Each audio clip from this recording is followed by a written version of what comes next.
and welcome to a Bold&Break quick tips tutorial. These quick tip tutorials are to help you to get to a result really quickly, whether it's an animation style effect or something to help you drive asset generation. So what we've done here is we've created this kind of thin lines of colors just kind of stuttering into each other. It doesn't look overly interesting, but then once we turn one effect on, we get a really interesting result where it could be used for maybe VJ loops or, you know, asset generation or something like that. So let me show you how I've done this. Pause that. Create a new comp, hold Control N, call it color strips. The size doesn't matter. Open up your comp, hold Control Y, call it disco. And then in your effects panel, type in noise. Bring your noise effect onto your solid, bring the value up to 100. Just a simple noise effect. So we want to turn this into kind of blocks. To do this, use mosaic. You can already kind of see what's happening here, but it's very faint. We have no color information. To get the color information from the noise, in the mosaic effect, click sharp colors. And you're getting these blocks of colors kind of stuttering all around the place. And already with these two very simple effects stacked on each other, we can play with the values and get something very interesting.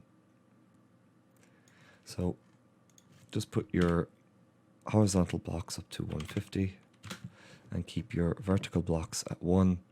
I'd kind of recommend playing with this throughout this process. Type in find edges, and in find edges what it does is it takes what it perceives to be a solid and gives that solid just an edge. You can invert this, again just playing around, getting some more interesting results. To make these blocks come in closer to each other, these lines, what we're going to do is just add more. So just bring it up to 200, and the more you add, the more, you know, the more you get. Now this is all very fast and stuttery. To control the time, we want to use an effect called posterized time. Drop that on, and what that does is it changes the frame rate of your solid, but not the frame rate of your composition. So bring this right down to 5.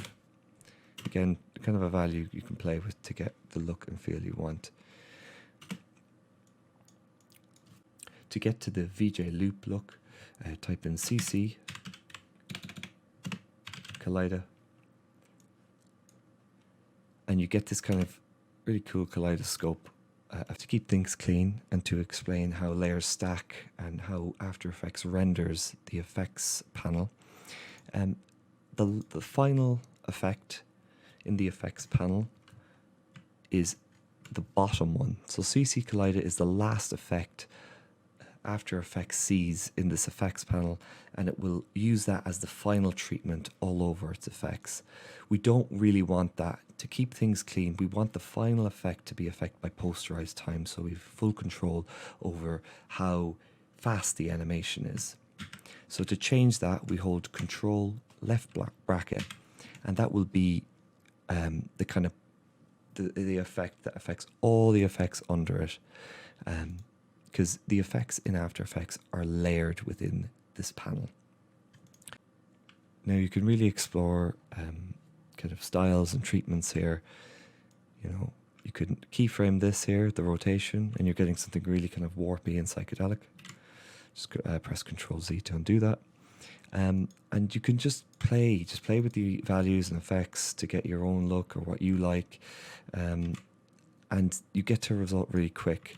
Another interesting thing about this is in your noise panel, if you untick use color noise and you take off the CC Kaleido, you get black and white lines kind of stuttering into each other and looping. This could be used as a matte for a glitch or a transitional effect. So there's already lots you can do with, and there's already lots you can use this to drive other things like asset generation or just, you know, a simple VJ loop. I hope you enjoyed the tutorial. Please leave your feedback and comments below, and if you have anything you want to see done quickly, please say it in the comments below, and I'll try and figure out a way to do it.